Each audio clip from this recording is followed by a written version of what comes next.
Bonjour et bienvenue dans ce point lecture où je vais vous parler de ces deux romans. Alors j'ai lu Fille de Camille Laurence qui est sorti en 2020, il y a quelques mois.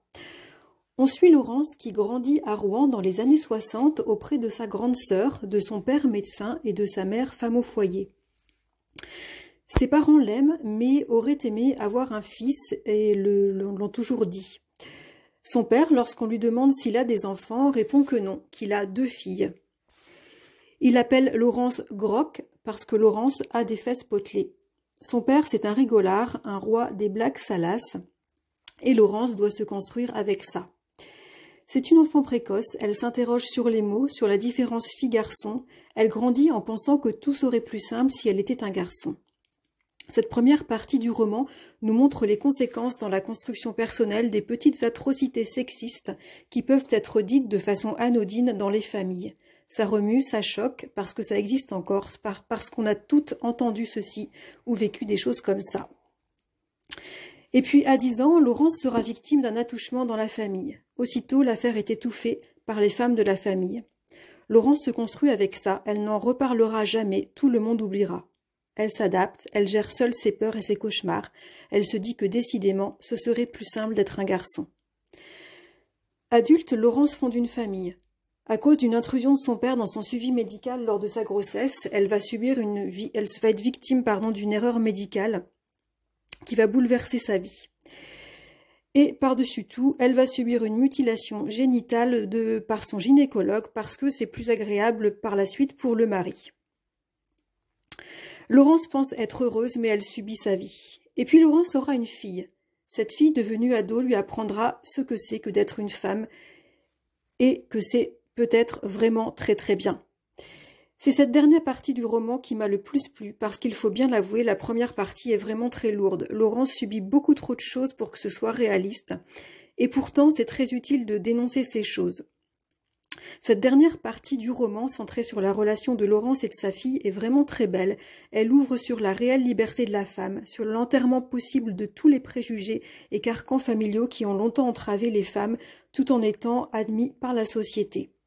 Cette histoire de vie est un texte puissant sur les petites et grandes mutilations de la femme, sur le poids des mots dans les constructions personnelles, sur les mutations sociales autour du féminisme dans notre société actuelle. Et puis je vais vous parler de À crier dans les ruines d'Alexandra Koselleck, c'est très difficile à prononcer. C'est un roman dont j'avais entendu parler chez Lisa de la chaîne Lisa se livre, je crois que c'était son coup de cœur de l'année 2020.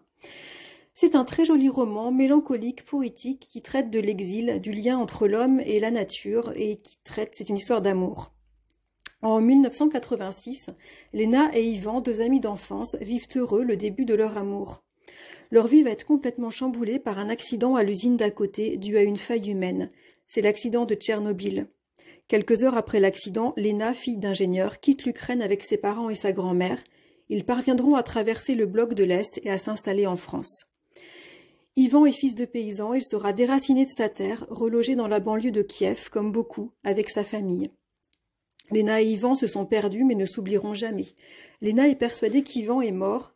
Yvan écrit chaque année une lettre à Léna qu'elle ne recevra jamais. On suit l'entrée dans la vie adulte de Léna qui développera une passion pour la nature et les ruines, ainsi que la vie mouvementée d'Yvan, irrésistiblement attiré par sa terre saccagée. Devenue adulte, Léna décide lors de ses congés de prendre un billet pour Kiev et de retourner dans son passé, dans la zone contaminée. Elle veut voir ce que c'est devenu, et elle espère retrouver Yvan. J'ai beaucoup aimé ce roman qui traite de façon très subtile sur la difficulté de l'exil, choisi ou non, et de façon originale, de la vie et de l'amour. Les descriptions de la zone contaminée sont fascinantes et rappellent le pouvoir qu'a la nature de reprendre tous ses droits immédiatement après que l'homme ne l'ait quitté, ce qui a fait beaucoup écho chez moi à certains phénomènes qu'on a pu observer durant le confinement strict en 2020. Au-delà d'une histoire d'amour, c'est un très beau roman qui plaira aux personnes intéressées par l'histoire de la guerre froide, mais aussi par l'écologie et par la psychologie. Et voilà pour ce bilan lecture, j'espère qu'il vous aura plu. N'hésitez pas à me dire si vous les avez lus, si vous comptez les lire ou bien quelles sont vos lectures actuelles. C'est toujours un plaisir d'échanger. Merci, à bientôt.